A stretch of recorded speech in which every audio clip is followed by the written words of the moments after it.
Fala aí, nação, sejam muito bem-vindos a mais um vídeo do canal. Pessoal, vamos ver aí a remontada aí do Mauro César, né? Diante da bancada aí. Danilo Lavieri, né? Hoje na bancada aí, e o Casagrande. E o Mauro César foi cirúrgico, como sempre, né? Sobre o caso Paquetá, né?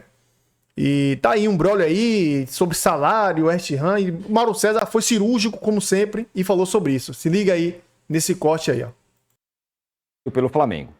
Põe na tela aí o que o Mauro postou no blog dele agora.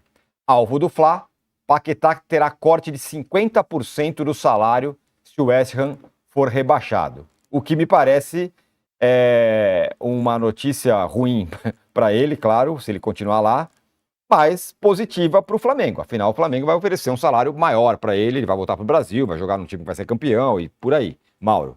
Essa informação foi trazida ontem pelo setorista do West Ham no Atlético, o Sean Thomas, né? E aí eu conversei com algumas pessoas para saber se isso ele escreve no texto dele que todos os jogadores têm essa cláusula. Eu falei, vamos checar se o Paquetá também tem essa cláusula. De repente não tem. Tem. O Paquetá tem a cláusula. Todos eles têm. É padrão. Contratou o Tirone para ser o centroavante do West Ham. Ó, tá, assina o contrato aí, ó. Se for rebaixado, você vai ter um corte de metade do seu salário para jogar a segunda divisão. Não sei, o cara saia, né? E tem essa situação também de jogadores que você acaba tendo que liberar para você se adequar à sua realidade. Até para fazer dinheiro, né? Vender alguns caras para você fazer um caixa, ceder, emprestar e tal, para fazer a coisa andar, porque é um campeonato de um nível técnico mais baixo. O West Ham caiu 2 vezes nesse século e nenhuma das duas subiu direto. Teve que jogar aquele playoff e jogar aquele jogo em Wembley. É engraçado isso, né? Porque quando ele cai, ele é um time grande na segunda divisão, né? Mas ele sofreu para subir. Subiu ambas as vezes, mas com dificuldade. Então tem esse detalhe. As pessoas que estão participando da negociação, tal, o staff do jogador, acreditam que é muito mais viável, de fato, que seja acertado algo agora para o meio do ano. Ele está lesionado, me passaram essa informação, porque ele estava jogando com infiltração. E tem uma sequência pesada de jogos aí, que eu até coloquei no blog, não sei se a gente consegue mostrar, mas tem uma sequência pesada de jogos que vai até o final. A janela inglesa fecha 2 de fevereiro, a brasileira 3 de março. Então, até 2 de fevereiro, os ingleses podem contratar. Mas eles podem vender até 3 de março para o time brasileiro. Então, o Flamengo teria até 3 de março para trazer o jogador.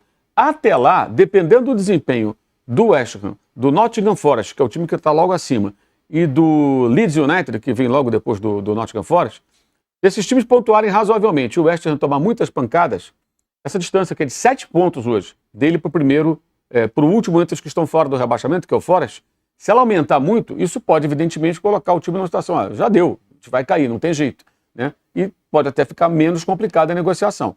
Então, para o torcedor do Flamengo que quer o Paquetá, o conselho é seque fervorosamente o West Ham United, a partir de sábado contra o Tottenham. Eles jogam contra o Tottenham fora de casa, depois recebe o Sunderland, que veio da segunda divisão, mas faz ótima campanha.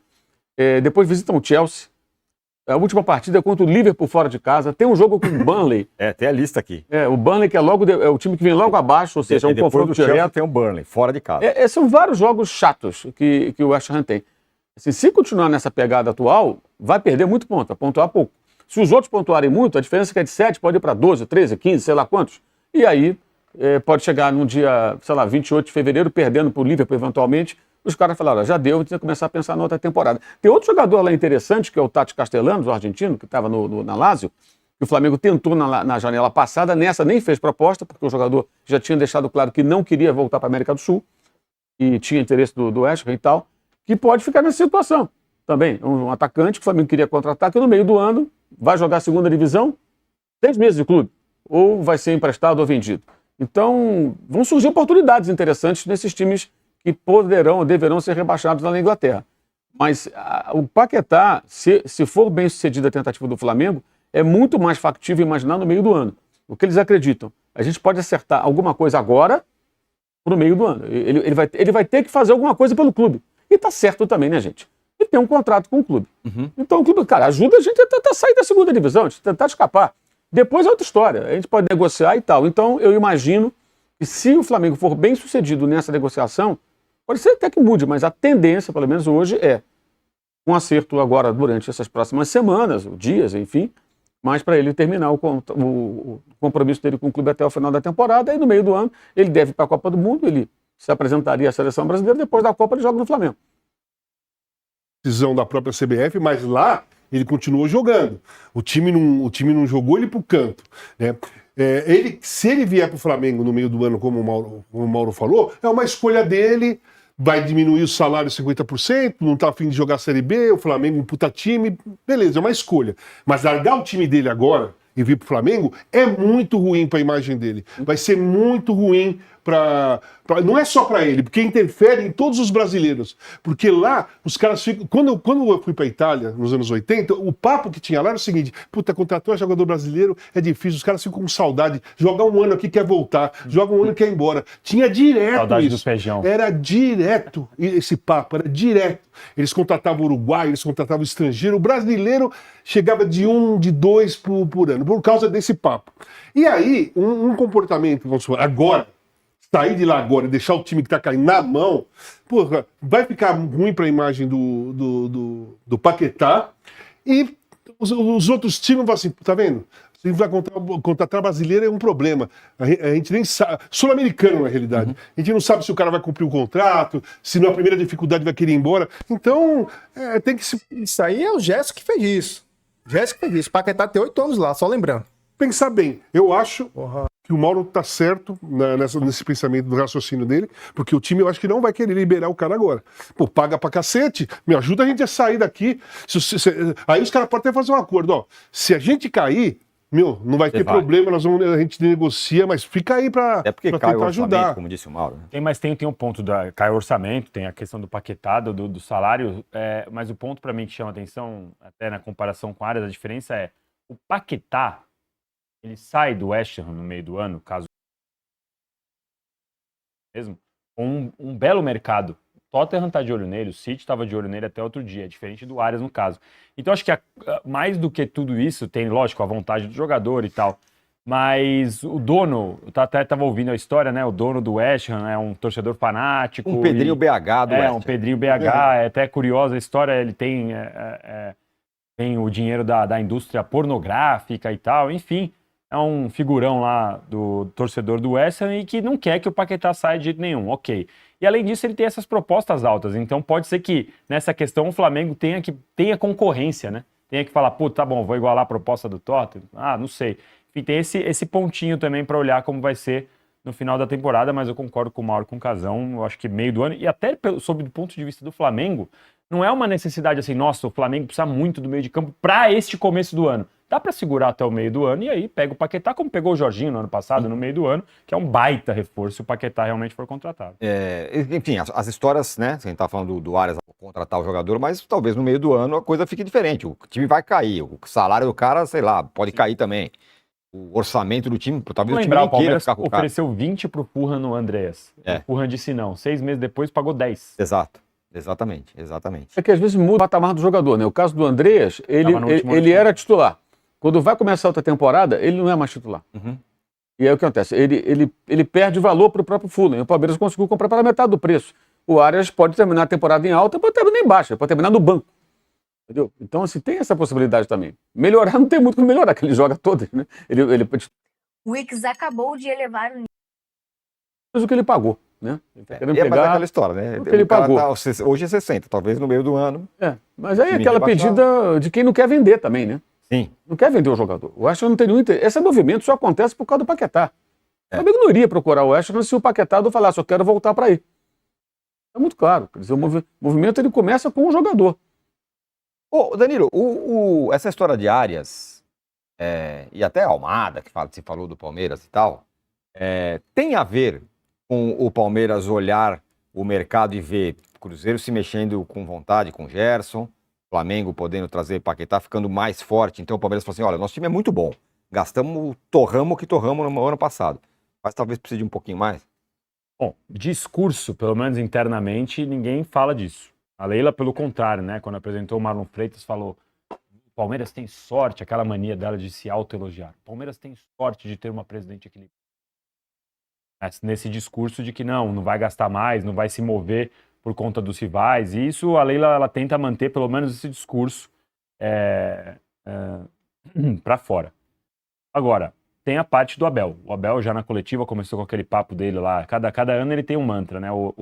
Esse 2026 agora estão me devendo 1 bilhão e 300 aqui, claramente querendo reforço. Ele sabe que o Palmeiras precisa de um meia, porque o Veiga não tá respondendo, porque o Maurício não consegue ser constante, enfim. Felipe Anderson machucou de novo. Ele quer alguém que possa jogar nessa função.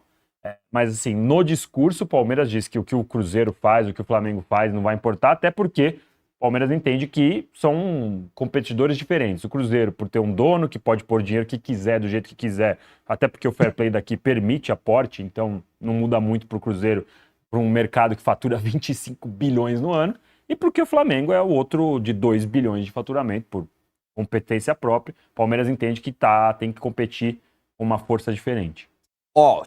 Chegou, na verdade, né? Chegando, contratado pelo Flamengo, foi revelado pelo Botafogo, estava no Gil Vicente desde 2021 e estava atuando. O jogo mais recente foi contra o Sporting no dia 2 de janeiro. Foi eleito o melhor goleiro do mês de novembro na Liga Portuguesa. Está chegando, desembarcou já no Brasil, né, Mauro?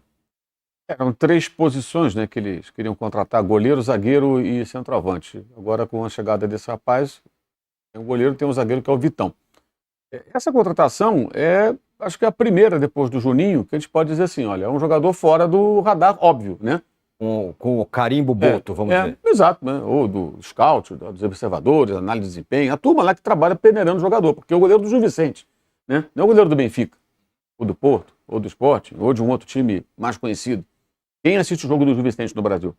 Quem acompanha atentamente o Gil Vicente, né? Vamos combinar. É um torcedor do Gil Vicente que vive aqui. As pessoas não acompanham o Gil Vicente. Então, alguém atento ao desempenho do rapaz.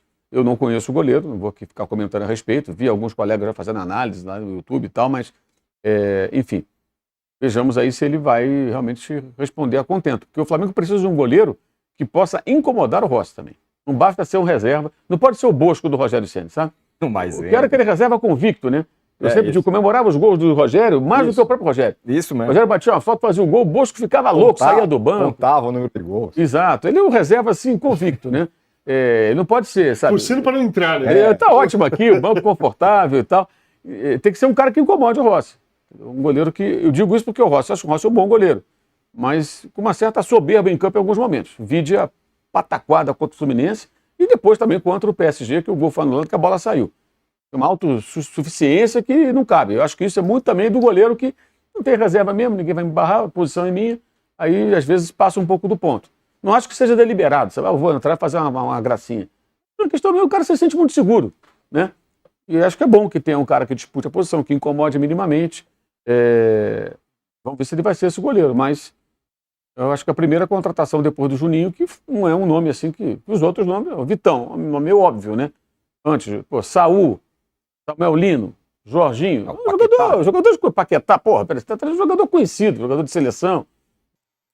Cara, eu concordo, né? Eu concordo com o Mauro, assim, mas eu discordo de uma coisa, que seria, assim, realmente, quer dizer, eu concordo com o que o Mauro César falou, assim, se o Paquetá vem agora, realmente vai ficar, não vai ficar feio, mas vai ficar assim, tipo assim, pô, a gente jogou aqui o tempo todo, o time tava bem, tava, né? Quando o time... Apesar que o West Ham sempre, nunca o West Ham briga por primeira posição, pessoal. Deixando isso bem claro aí também.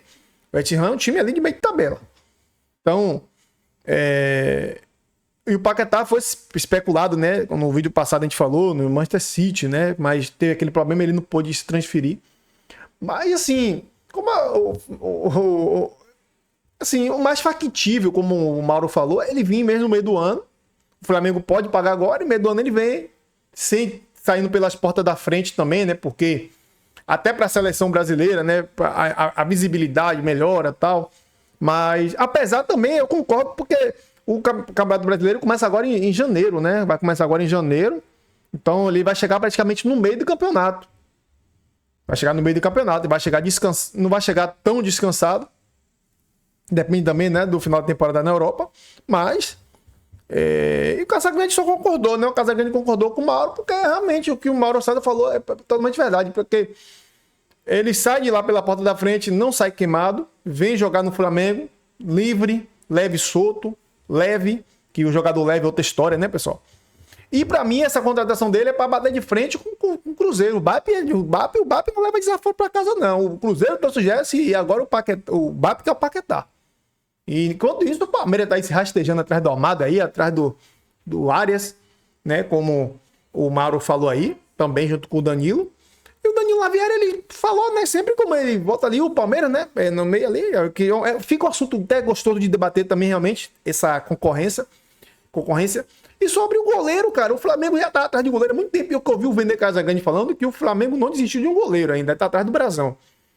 Ainda continua de olho no Brasão. Mas, assim, eu acho que esse goleiro ainda não vai ser o goleiro pra incomodar o Rossi.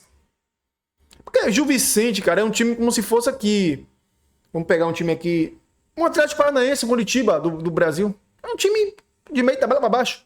Mas o scout do Flamengo sabe trabalhar, né? Tomara que o scout tenha tido boas informações dele. Que não é só porque o cara joga um time menor que o cara é ruim, né, pessoal? Tem vários goleiros que salvam, como o Brasão mesmo salvou o Santos no passado, porque o Santos foi muito acionado na defesa e acabou que o Brasão se sobressaiu.